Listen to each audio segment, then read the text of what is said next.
تو ان کا ایٹیٹیوڈ کیا ہوتا ہے، فوراً اپنے آپ کو اعتماد میں رکھنے کے لیے گواہ قسمیں کھانا شروع کر دیتے ہیں، کیونکہ اندر ان کے چور ہیں نا، تو کیا کرتے ہیں کہ وہ گواہ بناتے ہیں اللہ کو اور قسمیں کھاتے ہیں۔ تو یہاں پہ وہی بات بتائی جا رہی ہے کہ جو ہے وہ بظاہر اپنے آپ کو بڑا دین کا وفادار بنا رہے ہوتے ہیں، اگر ان کو یہ محسوس جیسے فیلنگز آنے لگے، ان کو شک اور گمان ہو رہا ہے، تو کیا کرتے ہیں، وہ قسمیں کھاتے کہ ہم تو تمہارے ساتھی ہیں۔ تو جب لوگ منافقت کی زندگی جب بسر کر رہے ہوتے ہیں نا، تو ان کے اندر خود گلٹی ہوتی ہے، ٹھیک ہے نا، تو ان کے اندر جو ہے نا گلٹی ہوتی ہے، تو لہٰذا اپنی باتوں میں وزن پیدا کرنے کے لیے نا پھر ان کو کیا ہوتا ہے، بار بار قسموں کا سہارا لینا پڑتا ہے، کیونکہ سامنے والا اس کو ہوتا ہے نا، فیلنگز اس کو آ جاتے ہیں، جو جھوٹ بول رہا ہوتا ہے اس کو پتہ ہے کانفیڈنس نہیں آ رہا ہوتا ہے، تو وہ یقین دہانی کے لیے بار بار قسمیں کھا رہے ہوتے ہیں، یقین دلانے کے لیے خدا کو گواہ بناتے ہیں کہ ہم سچے ہیں، مگر اللہ فرماتا ہے کہ اللہ سے بڑھ کر کون گواہ ہے، یعنی کہ بس ان کے دل میں وہ سخت جھگڑالو ہیں، اللہ سے بڑھ کر کون گواہی دے گا کہ یہ لوگ جو ہے نا بدترین دشمن ہیں اسلام کے، ان کو اندر کوئی خلوص نہیں ہے بلکہ یہ بدترین دشمن ہے۔ تو یہ تو ہوگی قرآن کی آیت، اس کو ہم اب اپنی لائف سے بھی دیکھتے ہیں۔ دیکھیں ایک طرف جو ہمارے لوگوں میں بھی یقیناً جب اللہ ایک کیریکٹر کو سامنے لا رہا ہے تو اس کا مطلب ہے منافقت ایک ایسی چیز ہے جو رہتی دنیا تک رہے گی۔ ہم نے پڑھا تھا نا، ایک مومنین ہوں گے اور ایک کفار ہوں گے، اور تیسری کیٹیگری کیا ہوگی، منافقت کی ہوگی، جو جس میں اللہ نہ کرے وہ کائنڈ کے جو منافق تھے کہ عملی منافق، اللہ کا شکر ہے ہم میں نہیں ہے، مسلمانوں میں وہ نہیں ہو سکتے، ہاں سوری عقائد کے منافق جو اندر سے کٹر اندر سے کافر اور اوپر سے ظاہر کرتے ہیں، وہ کہاں ہیں ہوں گے ہم نہیں جانتے، مگر ایٹ لیسٹ ہمارے مسلمانوں میں الحمدللہ ایسے نہیں ہیں۔ ہاں عملی منافقت ہم میں ہے جو ہم اپنی ایمان کی کمزوری کی وجہ سے ہم ہو جاتی ہے، اللہ ہم سب کو اصلاح کی توفیق دے۔ تو اب ہم کو دیکھیں اس آیت کو اپنے کیریکٹر کو جو ہے کیریکٹر کو جو ہم کو اپنا صحیح کرنا ہے، تو ایک طرف دیکھیے ذکر اذکار ہو رہے ہیں، ٹھیک ہے، اللہ کا ذکر، تسبیح پکڑے ہوئے ہیں، بہت داڑھی بھی ہے اور ہم پردہ بھی کر رہے ہیں، جو بھی ہے، مگر دوسری طرف کیا ہے، ہم کچھ ہوتے ہی ذرا ہمارے اندر چوٹ پڑتے ہی، ہماری ہوتا ہے نا انا کو ٹھیس پڑتے ہی، ہم لوگ اپنے اندر کی چیزیں کیسی گندی گالیوں سے ہم آ جاتے ہیں، ہماری زبان پہ جو بڑا ذکر اور اذکار اور ہم بڑے متقی بن رہے ہوتے ہیں، ہماری زبان پہ گالیاں شروع ہو جاتی ہیں، تو یہ درست نہیں ہے، ٹھیک ہے، ہمیں کیا کرنا ہے، اپنی اصلاح کی ضرورت ہے۔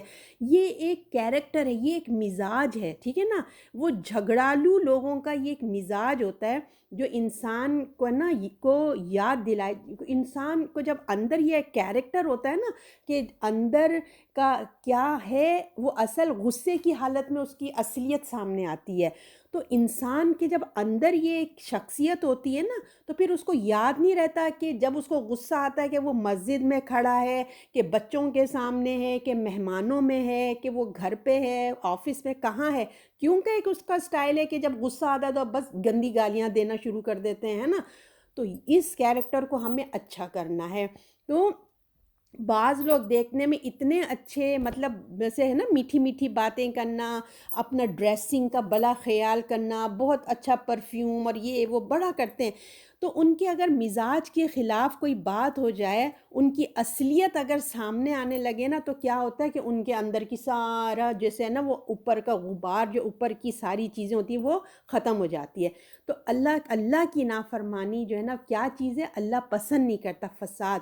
تو ایسے کام کرنا جو اللہ کے دین یا اللہ کے مخلوق کو نقصان پہنچاتے ہیں، تو جب ان کو کوئی نصیحت کرتا ہے نا، تو کیا ہوتا ہے، ان کو پھر اچھا نہیں لگتا ہے، وہ ان کو جھگڑالو ہو جاتے ہیں، وہ تو اس کے لیے بتایا جا رہا ہے کہ تم نے ایسا نہیں کرنا ہے، تم کو خود کو، ہمیں بھی جو ہے اپنی نصیحت کی ضرورت ہے، ہم بھی اپنے آپ کو اچھا بنانے کی ضرورت ہے، اور ہمیں اپنی اس کیریکٹر کو بہتر بنانے کی چاہیے۔ اب دیکھیں اس کے اندر اور آگے کیا نقصانات ہیں، جب تیرے پاس لوٹیں ملک میں تو دوڑتے پھرتے ہیں تاکہ ان میں فساد کریں، کھیتیاں اور جانیں تباہ کر دیں، فساد، اللہ فسادیوں کو ناپسند کرتا ہے۔ اب ان کے بارے میں اور بتایا جا رہا ہے کہ یہ کیریکٹر کے اندر کیا کمزوریاں ہوتی ہیں کہ آپ کے سامنے ان کی باتیں بہت جیسے خوش نما ہوتی ہیں آپ کے سامنے، مطلب جانے کے بعد جب وہ آپ کے سامنے سے نکلتے ہیں تو ان کی جو اصل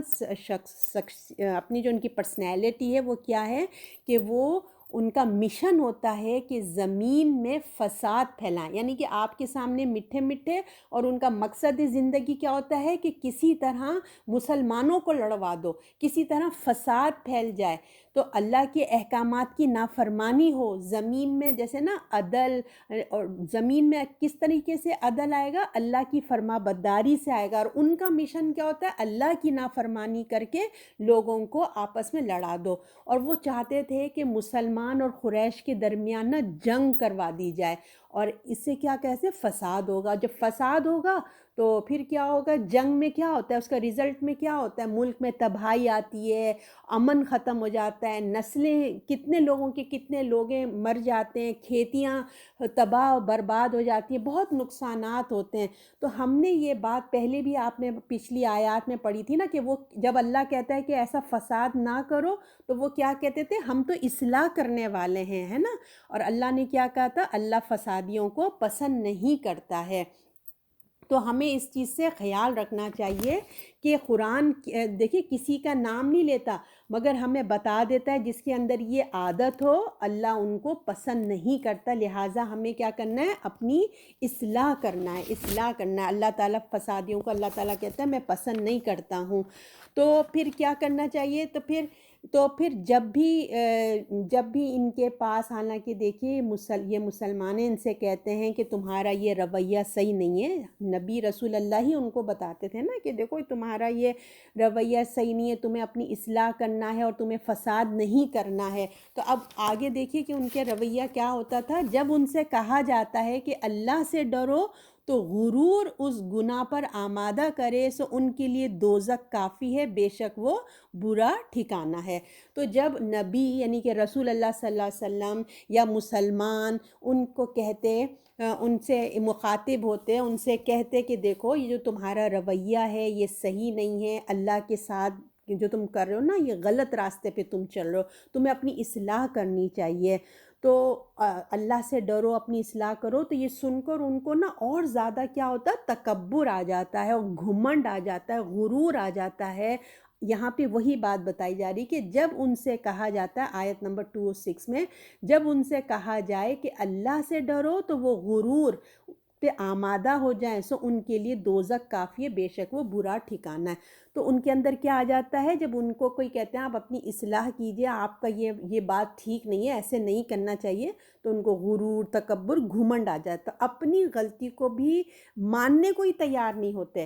حالانکہ نبی اس وقت رسول اللہ موجود تھے، ان کو بتا رہے ہیں، اور اپنے عمل اور کے خلاف بات مطلب سننے کو تیار ہی نہیں ہوتے، وہ اپنے عمل کو بھی، اپنی بات بھی سننے کو تیار نہیں ہوتے، اور اپنے عمل کے خلاف بھی وہ کوئی چیز نہ بس وہ پسند ہی نہیں کرتے، وہ سمجھتے ہیں جو ہم کر رہے ہیں وہ بالکل ٹھیک ہے، وہ سمجھتے ہیں کہ اگر ہم نے اپنی غلطی مان لی نا، یعنی کہ ان کو ایگو کا پرابلم ہو رہا ہوتا ہے، ان کو اپنی انا آ رہی تھی کہ اگر ہم نے اپنی غلطی ماننی تو یہ ہماری عزت کے خلاف ہوگا۔ تو یہ انسان کی ایک بہت بڑی کمزوری ہے یہ، تو اپنے آپ کو بڑا سمجھنا، عزت والا بنانے کے لیے جو ہے نا، اپنی تسکین کے لیے نا وہ اپنی غلطی کو تسلیم نہیں کرنا چاہتا، اور حق بات کا وہ انکار کرتا ہے، اس کو ایگو کا پرابلم ہو جاتا ہے۔ یاد ہے نا آدم علیہ السلام کے قصے میں نے آپ کو یہی بتایا تھا نا، انسان کی دو بڑے پرابلمز ہیں، ایک ایگو، اس کے ایک پرابلم ہوتا ہے جیسے شیطان کو ایگو آئے، تو یہی چیز یہاں پہ حق کے راستے میں جو ہے نا وہ رکاوٹ بن جاتی ہے، تو صحیح بات پر بھی کیا ہوتا ہے؟ وہ اکڑ کے بیٹھ جاتا ہے، حالانکہ اس کو اپنے آپ کو جھکانا چاہیے۔ ایک عام حالت میں کیا ہوتا ہے؟ دیکھیے جو ایک عام حالت کے لوگ ہوتے ہیں، نارمل لوگ ہوتے ہیں، وہ کیا کرتے ہیں؟ آدمی جو ہے نا ٹھیک جگہ پر ہوتا ہے، حق بات کی اگر اس کے اندر کوئی غلطی ہو جاتی ہے، ایک عام انسان جو ہوتے ہیں تو وہ کیا ہوتا ہے؟ وہ اپنی اصلاح کرنا چاہتا ہے کہ اللہ، وہ اندر سے بے چین ہوتا ہے کہ میں کوشش کرتا ہے اصلاح کرنے کی، کوئی نہ کوئی راستے ڈھونڈتا ہے نا، کہ میں اپنی غلطی کو جو ہوں مانتا ہوں اور اپنے ٹھیک کرنے کی وہ کوشش کرتا ہے، ایک عام انسان جس کو اپنی غلطی کا احساس ہو جائے۔ مگر جو اس ٹائپ کے لوگ ہوتے ہیں نا، ایگو پسند تو وہ ایسا نہیں کرتے، بلکہ کیا ہوتا ہے ان کو ایگو کا پرابلم ہوتا ہے۔ مگر قرآن جن لوگوں کے بارے میں کہہ رہا ہے، یعنی کہ جو آیت نمبر 26 کے بارے میں بتا رہا ہے کہ یہ ایک غلطی ہے، پھر اس پر ان کا جو یہ ایگو کا انا کا مسئلہ ہے، یہ چیز انسان کو نا اپنی اصلاح نہیں کرنے دیتا، پھر اصلاح نہیں کر پاتے وہ، ان کو وہ بات سننا، وہ کہ یہ اپنی اصلاح کریں، اس بات کو غور سے سنیں کہ لوگ کیا کہہ رہے ہیں، اگر کوئی کہہ رہے ہیں تو ہو سکتا ہے مجھ میں یہ کمی ہو، غلطی ہو، اپنی اصلاح کر لیں۔ وہ یہ سمجھتے ہیں کہ اگر میں نے مان لیا تو یہ میری کیا ہوگا، میری عزت وقار کے خلاف ہے، پھر انسان ایک غلطی کے بعد کیا ہوتا ہے دوسری غلطی کرتا ہے۔ تو اس رویے پہ قرآن جو ہے نا انسان کو توجہ دلا رہا ہے کہ جس کے اندر یہ پرابلم ہے وہ سنیں، کہ پیغمبر کے ہوتے ہوئے یعنی کہ رسول اللہ کے ہوتے ہوئے اس وقت جو یہ کیریکٹر کے لوگ وہاں پہ آتے تھے، تو جب ان کو بتایا جاتا ہے کہ آپ اپنے رویے پہ غور کرو، فساد ورنہ فساد ہو جائے گا، ہے نا، نسل کھیتی تباہ ہو جائے گی، خدا کا خوف کریں، تو اپنے رویے کی اصلاح کرنے کے بجائے وہ کیا کرتے تھے، فقر اور غرور اور گھمنڈ میں مبتلا ہو جاتے تھے، ٹھیک۔ اور اگر اپنی اصلاح نہیں کرنی ہے تو اپنا، اللہ نے کہا اگر آپ اپنی اصلاح نہیں کرنا چاہتے تو پھر اپنا رزلٹ بھی سن لو، یہ رزلٹ بھی بتا گیا، سو ان کے لیے دوزخ کافی ہے، بے شک وہ برا ٹھکانہ ہے۔ تو یہ اللہ نے ایسے ہر دھرموں کے لیے اللہ نے کہا اگر تم اپنی نبی کے ہوتے ہوئے، دیکھیں نبی ان کو بتا رہے اور وہ انہوں نے ماننا بھی نہیں، تو اللہ نے کہا اچھا ٹھیک ہے پھر اپنا انجام بھی دیکھ لو کہ تمہارا انجام جہنم ہوگا، اوکے۔ پھر ایسے لوگوں کے لیے پھر جہنم ہی ایسے لوگوں کی جگہ ہے کہ اگر اصلاح نبی کی موجودگی میں دیکھیں، وہ تو صاف صاف آیتیں آ رہی تھیں نا، قرآن اتر رہا تھا، اس لیے ان کا رزلٹ بھی بتا دیا گیا تھا۔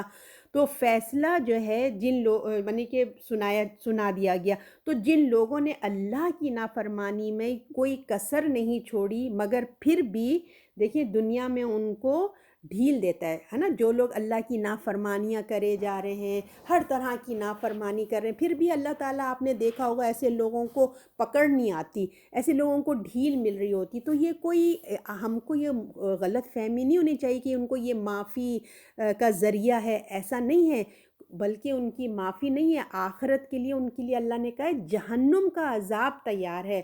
تو جو ساری کسر ان کی اگلی پچھلی ساری کسر جو ہے نا وہ پوری ہو جائے گی۔ تو لہٰذا ہم کسی بھی غلط فہمی میں نہ رہیں کہ کوئی گناہ کر کے کوئی ہم پہ پکڑ نہیں آ رہی ہے تو یہ اللہ کا رحم ہے، اللہ نے ہم کو موقع دیا ہے کہ ہم توبہ استغفار کر لیں، یہ اس خوش فہمی میں نہیں رہے کہ کچھ بھی تو نہیں ہو رہا ہے، ہم تو یہ نہیں کرتے، دیکھو ہم پہ کوئی پکڑ بھی نہیں آ رہی ہے، نہیں، اللہ ہم کو اس آیتوں کے ذریعے ہمیں توفیق دے رہے ہیں کہ دیکھو اپنی توبہ استغفار کثرت سے کرتے رہا کرو تاکہ اللہ معاف کر دے۔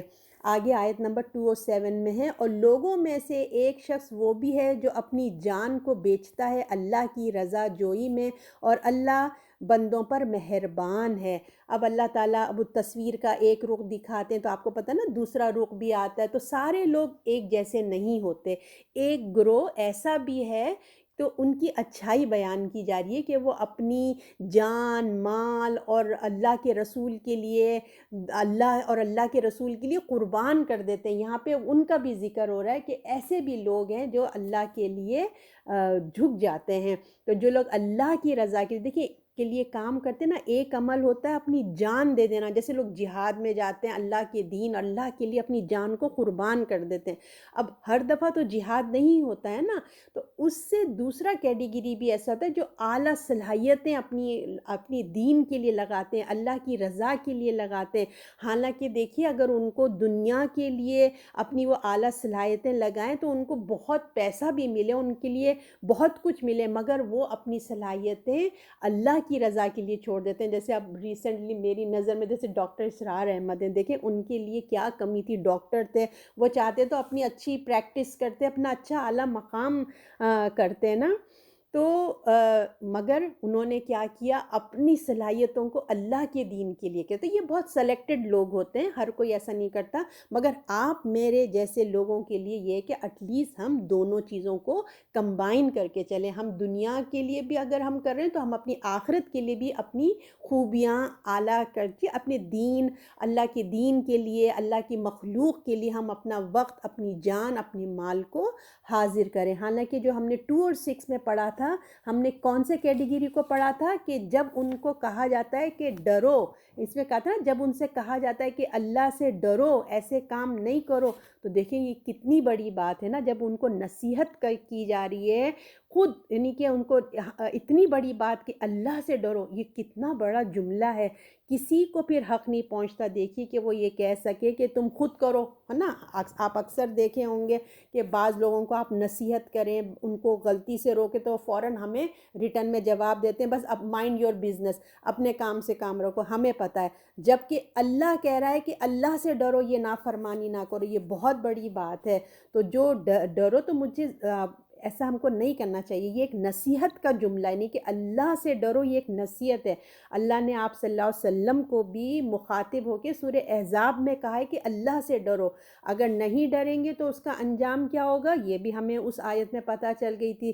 تو ہمیں اپنے اندر کیا ہے، تحمل پیدا کرنا ہے. اگر ہمیں کوئی کہتا ہے اپنی اصلاح کرو تو اللہ سے ڈرو، تو ہمیں سوچنا چاہیے. دیکھیے بعض دفعہ بہت جیلس لوگ بھی ہوتے ہیں، حاسد بھی ہوتے ہیں، ہمیں بلا وجہ تنگ کرتے ہیں، ٹیز کرتے ہیں، ہمارے پیچھے پڑ جاتے ہیں. تو ہمیں نیگیٹو ایکشن نہیں لینا ہے. جیسے کہ میں نے آپ کو بتایا نا کہ یہ ایک مزاج ہوتا ہے، تو ہمیں تحمل سے کام لینا ہے. ہمیں نیگیٹو ایٹیٹیوڈ نہیں دکھانا، بلکہ ہمیں صبر و تحمل سے کام لیتے ہوئے خاموش ہو جانا چاہیے. بحث نہیں کرنا چاہیے، اور نہ ہی ہمیں ڈیفینسنگ موڈ میں ہم لوگ اپنے آپ کو ڈیفینس کرنے کے موڈ میں بھی نہیں ہونا چاہیے، بلکہ ہمیں اپنی اصلاح اور صبر سے کام لینا چاہیے. تو ایک تو کیریکٹر تھا وہ جو جھگڑالو ٹائپ کا ہوتا ہے، جب ان کو کہا جائے کہ اپنی اصلاح کرو تو وہ جھگڑنے لگتے ہیں اور تکبر میں آ جاتے ہیں. ایسے لوگوں کا انجام جہنم ہے. اور جو دوسرے قسم کے لوگ ہیں جن کے بارے میں ہم 207 میں پڑھ رہے ہیں کہ ہر طرح کے لوگ ہوتے ہیں، اور ان کو جو ہے غرور، تکبر نہیں آتا، اور اگر غلطی ہوتی ہے تو اپنی اصلاح کرتے ہیں. ایسے نیک لوگ، ایسی اپنی نیک نیت لوگ جو ہوتے ہیں، جو غلطی ان سے بھی ہو جاتی ہے، دیکھیں یہ ہوتی ان سے بھی غلطی ہے، وہ کوئی بہت زیادہ وہ نہیں ہوتے، انسان ہیں، انسان کے ناطے غلطی ان سے بھی ہوتی ہے. مگر کیا ہے، اپنی اصلاح لوٹ آتے ہیں. کوئی ان کو احساس دلاتا ہے تو ان کے دل میں شرمندگی آتی ہے اور وہ جھک جاتے ہیں. اور وہ ایک ٹائپ کے وہ لوگ ہیں، وہ سرکش لوگ ہوتے ہیں. ایک ہے سرکشی، جو ہم نے آیت نمبر 26 میں پڑھی تھی نا، کہ ان کو اگر کوئی بتائے تو ان کو ایگو کا مسئلہ ہو جاتا ہے.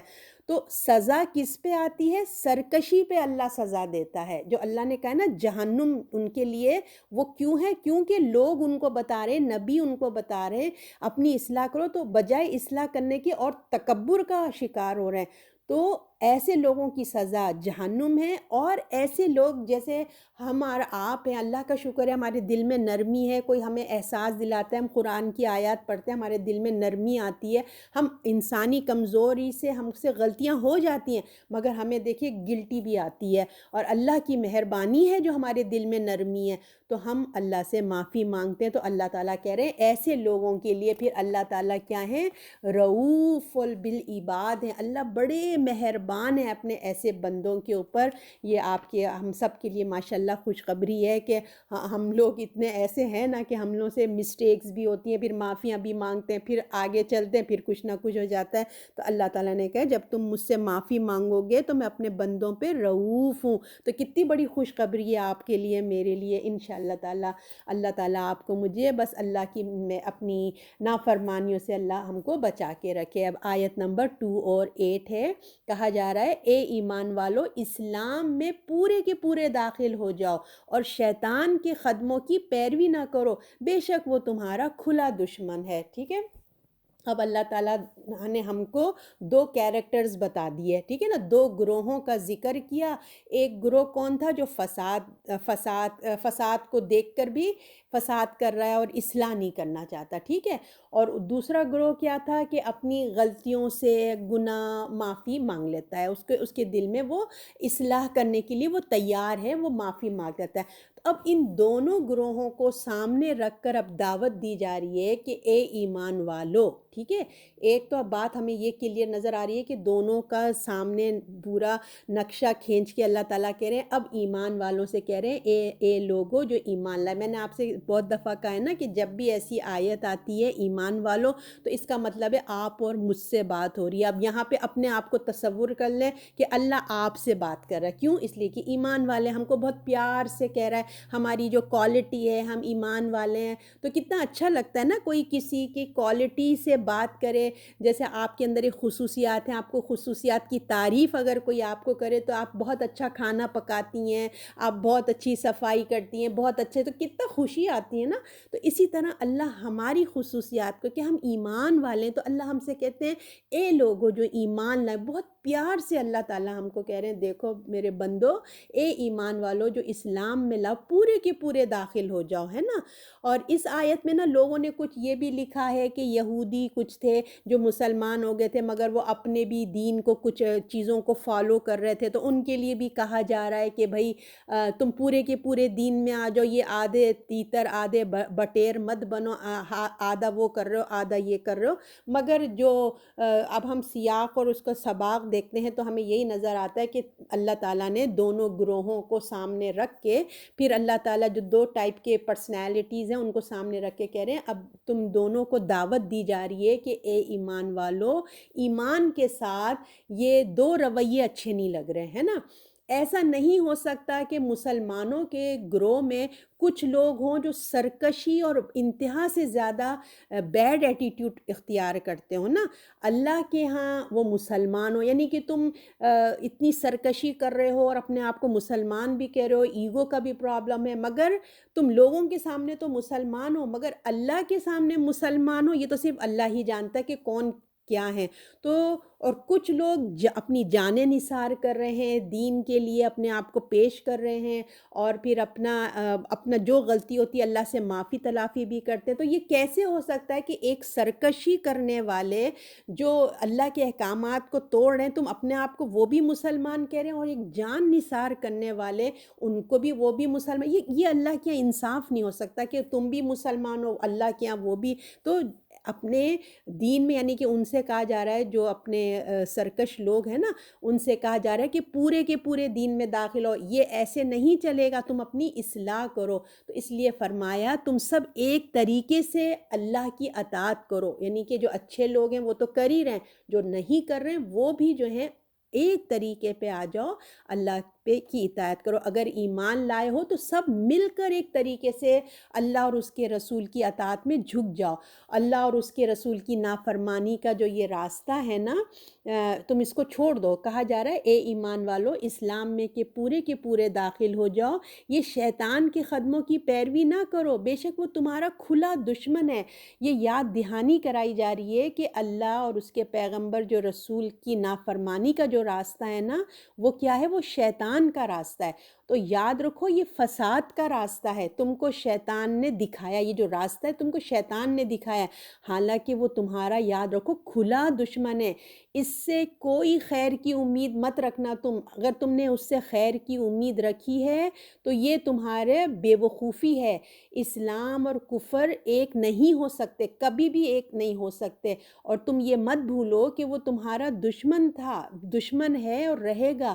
اور اگر تمہارا ابھی بھی تم اگر اپنا اس کے راستوں پہ چڑھو گے اور رحمان کے بندے بن جاؤ نا، اس کا راستہ چھوڑ دو، رحمان کے بندے بن جاؤ، ورنہ کیا ہوگا؟ شیطان تمہیں، اگر تم شیطان کے قدموں کے پیچھے چلو گے تو تمہارا لاسٹ ہی لاسٹ ہوگے، وہ تمہارا دشمن ہے اور تمہیں کبھی بھی سیدھے راستے پہ آنے کا نہیں چاہے گا وہ تم۔ تو جب ہم اللہ کی بندگی اور اطاعت میں آ جائیں گے نا، تو دیکھیے شیطان کے تمام فساد کے دروازے کیا ہوں گے؟ بند ہو جائیں گے۔ تو اللہ نے ہمیں یہاں خصوصی ہم ایمان والوں کو یاد دہانی کرائی ہے کہ دیکھو یہ کچھ چیزیں پسند آئی وہ کر لیا، جو مشکل لگا چھوڑ دیا، ایسا نہیں کرو۔ اپنے لیے دعا کرو. میں آپ سے کہتی ہوں نا، سب سے پہلے دعا سے اپنا شروع کریں کہ اللہ ہمیں قرآن کے احکامات پہ چلنے والا بنائے. ہم جتنی زندگی ہے، ہم جتنے احکام پہ چل سکیں کم سے کم اتنے تو کریں نا. باقی کی دعا کریں، کوشش کریں. اللہ معاف کرنے والا ہے. اگر ہم یہ نہ کریں کہ جو آسان ہے، جو دل کو، نفس کو آسان لگتا ہے وہ ہم کر لیں، جو ہمارے نفس کو ہارڈ لگتا ہے ہم نے اس کو چھوڑا ہوا ہے. کوشش کریں، دعا کریں تاکہ ہم اس آیت پہ عمل کریں کہ ہم پورے کے پورے اسلام میں داخل ہونے والے بن جائیں. آمین ثم آمین. کیونکہ دیکھیے جو اللہ کی فرما برداری میں اپنے آپ کو ہم اپنے آپ کو دیں گے نا، اور مرتے دم تک ہمیں اللہ کی فرما برداری میں اپنے آپ کو دینا ہے. اگر ہم نہیں دیں گے، اس کے اپوزٹ کیا ہو گیا؟ شیطان کی فرما برداری ہو گئی ہے نا. تو اللہ نے کہا یاد رکھو، تمہیں یاد ہے نا کہ جو شیطان تھا، تمہارے ماں باپ کو بھی اس نے دھوکہ دیا ہے، تمہارے ماں باپ کو بھی پھسلایا ہے، اور پھر تم تو اس کی اولاد ہو، تم کیسے بچ سکتے ہو؟ دیکھیں ہم اپنی دنیا میں بھی دیکھتے ہیں، کوئی ہمارے ماں باپ کے ساتھ بیڈ ایٹیٹیوڈ کرتا ہے تو بچوں کا بھی ایک ایٹیٹیوڈ بن جاتا ہے. آپ نے دیکھا ہوگا، ذرا اگر ماں کی ناراضگی ہوئی تو وہ فوراً دادا دادی اور اس کا جو باپ کی فیملی ہوتی ہے اس سے وہ بچے بھی جو ہیں تھوڑے نا دور دور ہونے لگتے ہیں. بہت کم ایسے بچے ہوتے ہیں کہ جو عدل پہ رہیں، مگر میجورٹی یہی ہوتا ہے کہ جہاں ماں کا رجحان ہوتا ہے وہیں ہوتا ہے، یعنی کہ وہ اتنا سپورٹیو بن جاتے ہیں، ہے نا. تو جب ہم ماں سے جو ذرا سا کچھ کریں تو ہمارے دل میں اتنا سب کچھ ہوتا ہے. جب اللہ بار بار ہمیں فرما رہا ہے کہ شیطان نے تمہارے ماں باپ کو دیکھو دھوکہ دیا، دیکھو کیسے کیا، پھر تم کیسے اپنے دشمن پہ مہربان ہو جاتے ہو. جب ہم دنیا میں نہیں کر پاتے، ہمارے ماں باپ کو جو برا کہتا ہے، ہمیں اس سے دوستی رکھنے کو دل نہیں چاہتا، ہم اس سے بات کرنے کو دل نہیں چاہتا، پھر تم کیوں اپنے ازلی دشمن جو ہمیشہ کا دشمن ہے، اللہ نے چھپا کے نہیں رکھا، اللہ بار بار کہہ رہا ہے کہ وہ تمہارا کھلا دشمن ہے، پھر تم کیوں اس کی پیروی کرتے ہو، تم کیوں اس کے پیچھے جا رہے ہو؟ ایسا مت کرو. اپنے دین میں اللہ تمہیں کہہ رہا ہے اپنے دین میں مکمل آ جاؤ. تو اللہ تعالیٰ سے دعا ہے کہ اللہ آپ کو مجھے دین میں مکمل طور پہ ہمیں اس کے اندر داخل ہونے والا بنا، اور شیطان کی پیروی سے، اس کے قدموں کی پیروی سے ہم سب کو محفوظ رکھے. آیت نمبر 209. پھر اگر تم پھسلنے لگو اس کے بعد کہ تمہیں پہنچ چکے ہیں صاف حکم، تو جان رکھو کہ بے شک اللہ زبردست حکمت والا ہے. اب اے مسلمانوں، تمہارے سامنے واضح دونوں باتیں آ گئی ہیں، ٹھیک ہے نا. سرکشی کرنے والوں کو، یعنی کہ جو اللہ کے ساتھ ایٹیٹیوڈ دکھاتے ہیں، ان کا انجام بھی بتا دیا کہ ان کا انجام کیا ہے، دوزخ ٹھکانہ ہے. اور جو نیک لوگ ہیں، اصلاح کرنے والے، ان کی خوشخبری بھی تمہیں سنا دی گئی ہے کہ اللہ ایسے لوگوں کو معاف کر دیں گے. تو سب کچھ تمہارے سامنے ہے نا. اگر اس کے بعد بھی تم غلطی کرتے ہو، یعنی کہ سب کچھ جاننے کے بعد، ماننے کے بعد بھی تم اگر غلطی کرتے ہو، جبکہ صاف آیات آ چکی ہیں، ہے نا، آ چکنے کے بعد اگر ایک تو یہ ہوتا ہے نا کہ آدمی کو معلوم نہیں تھا، ہے نا، معلوم نہیں تھا، کسی نے نصیحت نہیں کی، ہم غفلت میں تھے، مگر اب ایسا نہیں ہے نا. اللہ کی آیات کھول کھول کر انسان کو بتایا جا رہا ہے. تو انسان کی دیکھیے کتنی خوش قسمتی ہے نا کہ اللہ نے اس کے لیے نبی، رسول، کتابیں نازل کی، نبی بھیجے، اس کی رہنمائی، ہدایت اس کو بیان کی گئی ہے، سب کچھ تو اس کو بتا دیا. اگر اب بھی جو ہے اگر تم غلطی کرو گے تو پھر یاد رکھو کہ اللہ کیا کرے گا. اللہ جو ہے نا، پھر اللہ نے کہا ہے پھر اگر تم پھسلنے لگو اس کے بعد کہ تمہیں پہنچ چکے صاف حکم، تو جان رکھو کہ بے شک اللہ زبردست حکمت والا ہے. اللہ تعالیٰ نے یہاں کہا کہ پھر یاد رکھو کہ اللہ تعالیٰ جو ہے پھر کتنے تمہارے سے ناراض ہیں، اللہ تعالیٰ تم کو پھر کس طریقے سے تم کو اللہ کو فیس کرنا ہے. اب یہ کوئی اتنے جو کھلی کھلی آیات آ گئی ہے نا، تو کوئی یہ نہیں کہہ سکتا کہ ہم تک جو ہے نا وہ دین پہنچا ہی نہیں، ہم تک دین آیا ہی نہیں. کوئی اب یہ ایکسکیوز بیان ہی نہیں کر سکتا. تو اگر ہم اب بھی غلطی کریں تو پھر دیکھو اللہ تعالیٰ کہہ رہے ہیں کہ یاد رکھو کہ اللہ زبردست ہے، اللہ زبردست اور حکمت والا ہے، وہ زبردست بھی ہے. تو اس کے خلاف عمل کرنا، اس کو جو ہے انسان کی یہ بدقسمتی ہوگی کہ اتنا سب کچھ پتا کہ بھی اس کو اتنا اعلیٰ مقام دیا انسان کو، دیکھیے کتنا اشرف المخلوقات بنایا، اس کو اتنا اعلیٰ مقام دیا اللہ نے اس کو دیا، مگر اس نے کیا کیا، منہ پھیرا، انسان نے منہ پھیر دیا اور جو ہے اس سے دشمنی کر لی۔ کیا ہے، اللہ سے جب ہم نافرمانی کریں گے، شیطان کی پیروی کریں گے تو اللہ سے دشمنی ہی ہوگی نا ایک طریقے سے، تو ایسے لوگوں کو ضرور سزا ملے گی جو اللہ تعالیٰ کی نافرمانی کرتے ہیں۔ کیوں؟ اس لیے کہ حجت قائم ہو چکی ہے، اللہ نے سب کچھ تو تمہیں بتا دیا، ہر کچھ بتا دیا، لیکن پھر بھی جو ہو نا ناسمجھی کی تم روش اختیار کیے ہوئے ہو۔ اور دیکھیے انسان کب ڈگمگاتا ہے نا، انسان جو ہے کب کرتا ہے، جب اس کو جو ہے نا سمجھ نہیں ہوتی، لیکن اب تو سمجھ آ گئی ہے نا، سب کچھ اللہ کھول کے بتا رہا ہے، تو اللہ تعالیٰ فرما رہے ہیں کہ یاد رکھو کہ اللہ جو ہے زبردست حکمت والا ہے۔ جب یہ دو اللہ کی باتیں ساتھ آتی ہیں نا، زبردست اور بھی ہے نا کیا ہے، اللہ تعالیٰ عزیز اور حکیم، جب یہ دو صفات ساتھ آتی ہیں تو اللہ تعالیٰ ہم کو بہت کچھ نا بتانا چاہ رہے ہوتے ہیں کہ اللہ تعالیٰ کیا ہیں۔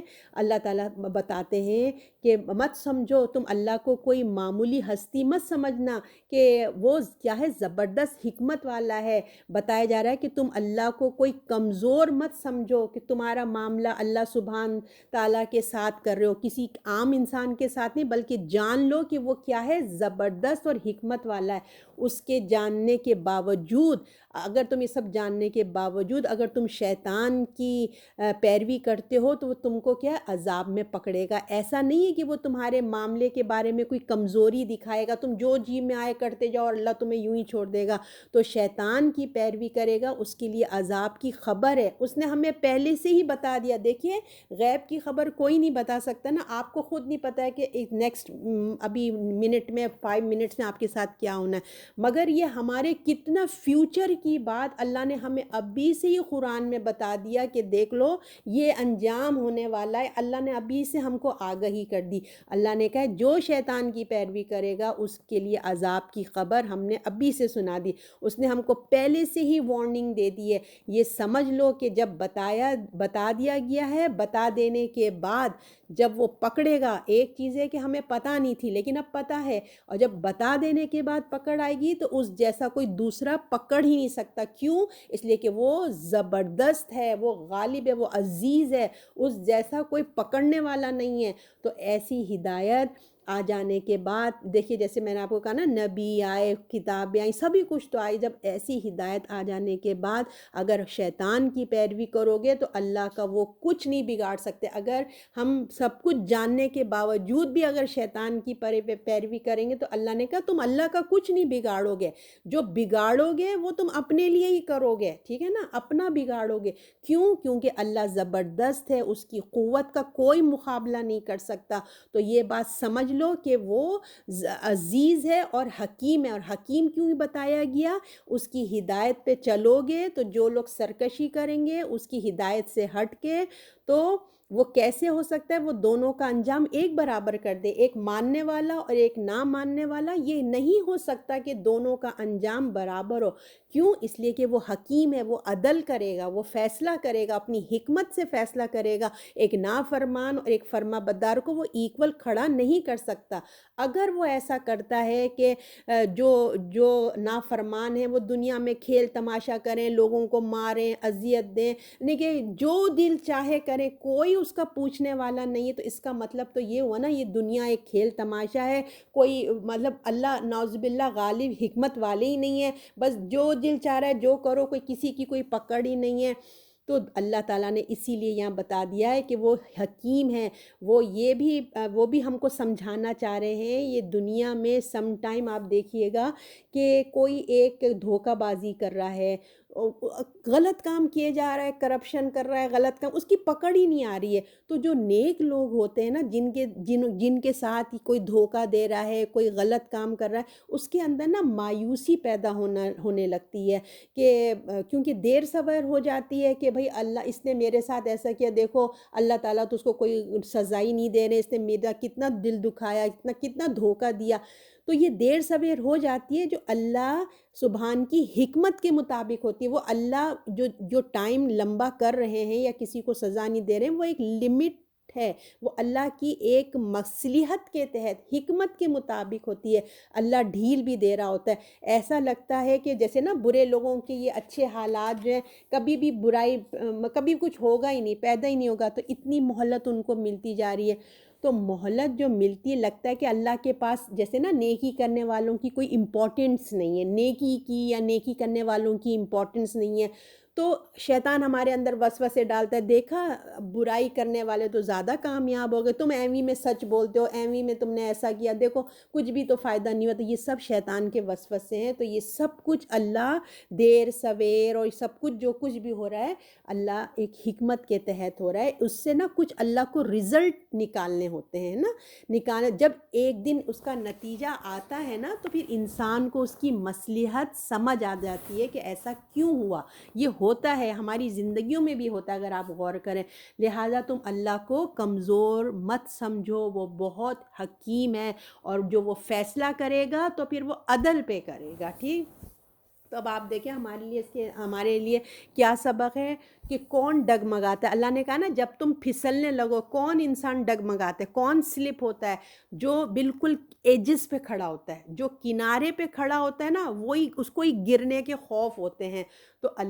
تو ہم کو کیا کرنا، جو درمیان بیچ میں ہوتا ہے نا، اس کو گرنے کا خوف نہیں ہوتا، بالکل کنارے والوں کو ڈرنے کا. تو ہم اگر اپنے دین اسلام میں بالکل ایجز پہ چلیں گے نا، تو پھر ہمارا بہت ہے خدشہ کہ شیطان ہمیں کبھی بھی دھکا دے سکتا ہے، دھکا دے کے ہمیں غلط طریقوں پہ لے جا سکتا ہے. تو اس لیے ہم ایسی جگہوں سے، ایسی دوستوں سے ہم دور رہیں کہ اللہ نہ کرے کبھی بھی ہمارے ایمان کی کمزوری ہو، شیطان اس سے فائدہ اٹھا کے ہم سے کوئی غلط کام کرا لے.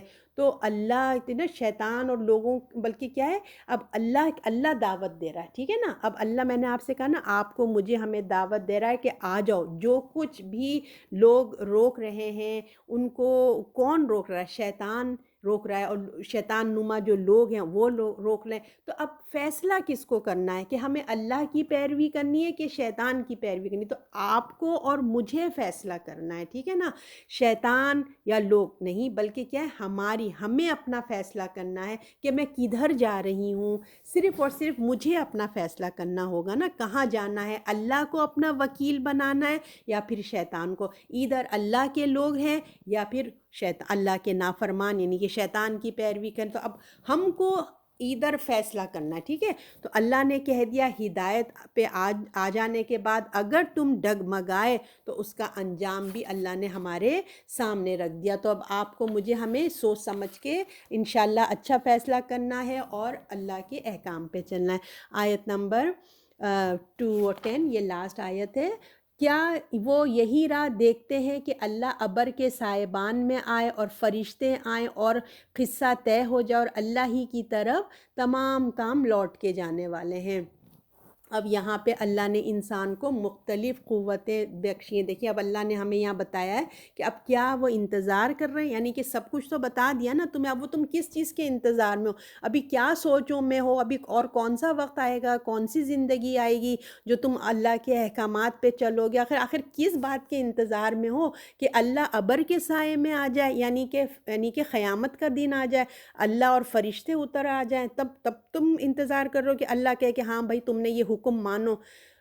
یہ کتنا ہم کو سنایا جا رہا ہے. دیکھیں کہ بھائی کب سے شروع کرو گے یہ احکام، کب تک تم نمازیں نہیں پڑھو گے، کب تک روزے نہیں رکھو گے، کب تک پردہ نہیں کرو گے، کب تک چلے گا. کیا جب موت کا انتظار کر رہے ہیں کہ جب اللہ کو دیکھ لو گے. جسٹ لائک دس یہ آیت ہے. ٹھیک ہے.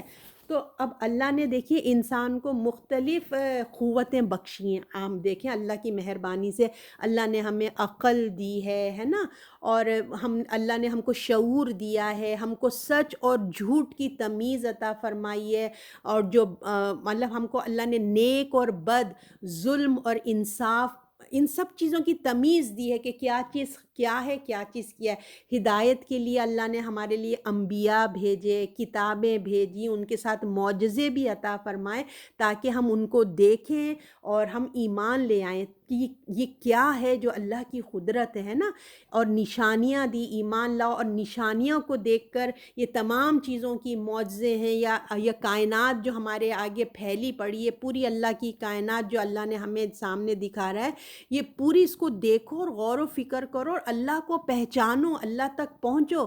تو اللہ نے ہر طرح سے دیکھیے ہم کو کلیئر کر دیا ہے نا، کوئی کسر باقی نہیں رکھی۔ پوری کائنات منہ کھول کھول کے کہہ رہی ہے، منہ سے بول رہی ہے کہ اس کا کوئی بنانے والا ہے، میں اکیلی نہیں، اتنا بڑا سورج بن گیا۔ ہم دنیا میں دیکھتے ہیں ایک چھوٹا سا پین بھی خود نہیں بنتا ہے نا، اس کو بھی کوئی ایک بنانے والا ہوتا ہے، ایک معمولی چیز کو بھی بنانے والا ہوتا ہے۔ پھر یہ کیسے ہو سکتا ہے کہ اتنی بڑی کائنات خود ہی بن گئی ہو؟ وہ منہ کھول کے کہہ رہی ہے کہ دیکھو، مجھے غور کرو، میں کتنی بڑی بڑی کائنات تم لوگوں کے تمہارے سر پہ کھڑی ہے جو تم پہ نہیں گر پڑتی۔ یہ کوئی ہے جو اس کو کنٹرول کر رہا ہے، کوئی ہے جو اس کا بنانے والا ہے۔ تو کون بنانے والا ہے؟ سوچو، غور و فکر کرو۔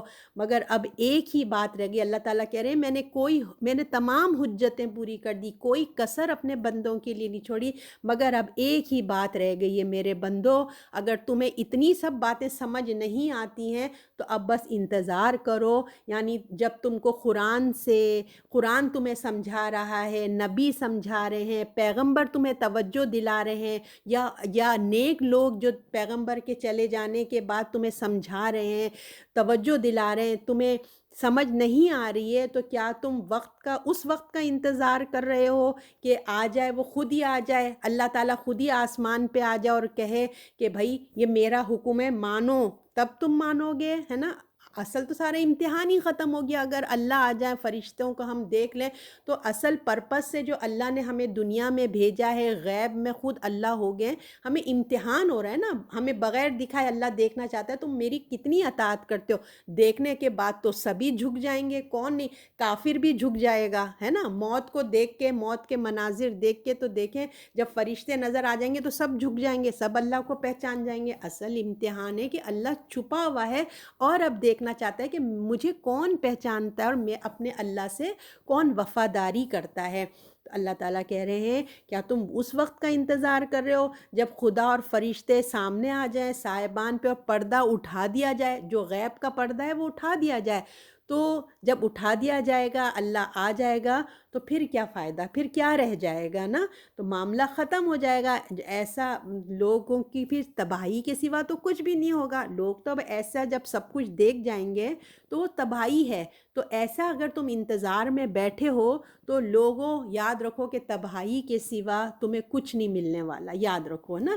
وہ فیصلہ کا دن آ جائے گا تو تم شکر ادا کرو کہ ابھی وہ پردہ قائم ہے، وہ غیب ابھی تمہارے درمیان ہے، ابھی تمہارے پاس مہلت ملی ہوئی ہے، امتحان کے تم ابھی درمیان ہو، پردہ اٹھایا نہیں گیا ہے، فیصلے کا وہ وقت نہیں آ گیا ہے۔ جب تک نہیں آتا تمہارے لیے، اس وقت تک تمہیں موقع دیا جا رہا ہے، یعنی کہ جب ہماری بھی موت کا وقت نہیں آیا ہے، الحمدللہ ہم صبح اٹھے ہیں، اللہ کی مہربانی سے ہمیں یہ نیکی کرنے کا موقع ملا ہے، تو اللہ کی طرف رجوع کرو، توبہ کرو، استغفار کرو، اپنے رویے کی اصلاح کرو۔ دیکھیں رسول اللہ بھی دیکھیے 70 بار استغفار کیا کرتے تھے، کیونکہ ان کے مقام کے حساب سے وہ ان کے بھی اپنے کچھ نہ کچھ ہو جاتی تھی، تو اللہ تعالیٰ وہ بھی استغفار کرتے تھے۔ تو آپ اور میں کو کتنی ضرورت ہے، ہم جان بوجھ کے انجانے میں کتنے گناہ جو ہوتے ہیں۔ تو اللہ کہہ رہے ہیں تمہیں موقع ہے بندو، تم بڑی خوش قسمت ہو کہ تمہیں ابھی موت کا وقت نہیں آیا، تو اٹھو، اب کب تک سوتے رہو گے؟ اپنے آپ کو بیدار کرو، اپنی اصلاح کرو، اپنی لسٹ بناؤ۔ میں آپ سے ہمیشہ کہتی ہوں نا، اپنی ایک لسٹ بنائیں جو میرے اندر ویکنیسز ہیں، میں کیا کیا اب تک اللہ کے احکامات پہ نہیں چل سکی ہوں، وہ دیکھیں تو صحیح، ہم اپنی اصلاح تو کریں، کوشش تو کریں، دعائیں تو کریں نا، پھر اللہ ضرور مدد کرے گا۔ اگر بالفرض ہم دعا بھی کرتے ہیں، کوشش بھی کرتے ہیں، مگر موقع نہیں ملا، موت آ گئی، ایٹ لیسٹ ہم اللہ کے سامنے ہمارے ریکارڈ میں ہوگا کہ ہم نے دعائیں بھی کی تھی، کوشش بھی کی تھی، زندگی نہیں ملی۔ انشاءاللہ اللہ رؤوف العباد ہے، ہم نے پڑھا تھا نا، اللہ اپنے بندوں پہ مہربان ہے، ہماری معافی انشاءاللہ ہو جائے گی۔ ہم اللہ سے کہیں گے ہم اللہ دعا تو کر ہی رہے تھے آپ سے، ہم آپ سے مانگ ہی رہے تھے، ہم تو کوشش بھی کر رہے تھے، مگر جو کچھ بھی نہیں کریں گے تو پھر کیا بنے گا؟ تو اللہ تعالیٰ کہہ رہے ہیں اللہ کی طرف رجوع کرو، توبہ کرو، استغفار کرو، اپنے رویوں کو درست کرو، کیونکہ اللہ کا طریقہ نہیں ہے کہ جو ذرا سی اللہ ایسا نہیں ہے کہ ذرا سی غلطی کے اوپر فوراً پکڑ لے، لیکن اس وقت سے فائدہ اٹھانا یہ اب آپ کا اور میرا کام ہے۔ لیکن جب فیصلے کا دن آ جائے گا تو سب کچھ ختم ہو جائے گا۔ جب فرشتے ہمارے سامنے آ کے کھڑے ہو جائیں گے تو بہت دیر ہو چکی ہو جائے گی نا، پھر پچھتاوے کے، حسرت کے پھر کوئی فائدہ نہیں ہے۔ تو اللہ تعالیٰ اپنے علم و حکمت کے مطابق تمام باتوں کا فیصلہ کرے گا، یعنی کہ جب وہ وقت آ جائے گا، جیسے اللہ نے کہا نا سائبان پہ اللہ تعالیٰ آ جائیں گے اور فرشتے آئیں گے تو اللہ تعالیٰ تو قصہ تمام ہو جائے گا، اللہ ہی کی طرف تمام کام لوٹے جائیں گے، تو پھر اللہ تعالیٰ ہی کی طرف سب لوٹے جائیں گے، اللہ فیصلہ کرے گا وقت آنے پہ۔ تو جب اس نے فیصلہ کر کے، جو اس کا ایک وقت ہے نا، اللہ تعالیٰ نے ایک وقت مقررہ پہ وہ قیامت کا وقت رکھا ہے، اسی وقت پہ آئے گی، تو تمہارے پاس مہلت ہے، تو اس سے جلدی مت مچاؤ کہ کب آئے گی قیامت۔ وہ لوگ کہتے تھے نا کب قیامت آئے گی، کب قیامت، تو تم جلدی نہ مچاؤ، ایک وقت مقررہ ہے، وہ اپنے وقت پہ آئے گی، تو لہٰذا جو تمہارے پاس کرنے کا کام ہے اس مہلت سے تم اس سے فائدہ اٹھاؤ، ٹھیک ہے نا، اور اپنی اصلاح کرو اور اپنے لیے توبہ استغفار کرو، اور یہی تمہاری کامیابی ہوئے گی۔ اللہ تعالیٰ آپ کو، مجھے وہ وقت آنے سے پہلے ہم اپنی جلد سے جلد تیاری کر لیں اور اپنے استغفار کریں، توبہ کریں اور اپنی اصلاح کے لیے کام کریں۔ صدق اللہ العظیم۔